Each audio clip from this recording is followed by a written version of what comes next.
In conclusion, I would like to just say that this book is a collection of some of the best things that I believe that God has given me over the years, and writing this book finally gave me a chance to pass it on to you. In the words of John the Baptist, a man can only receive what he's been given from heaven. And when God gives you something, just hold on to it until you feel the time is right, but then give it away. Actually, when I started writing this book, I felt like the Lord spoke to me and said, if you don't get busy on this book, I'm going to take what I gave you and give it to someone else. So learn to trust his voice.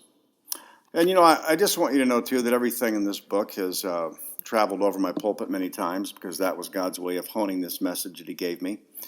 And if you ever feel like God is calling you to write, the best advice that I could give you would be to ask him to give you a list of topics and then ask him to give you a platform to deliver and hone that message from. And one last thing, just remember too that, you have deep wells and shallow wells, and I know a shallow well is a lot easier to draw water out of, but a deep well has a lot more capacity and the water is a lot cleaner. So don't settle for mediocrity.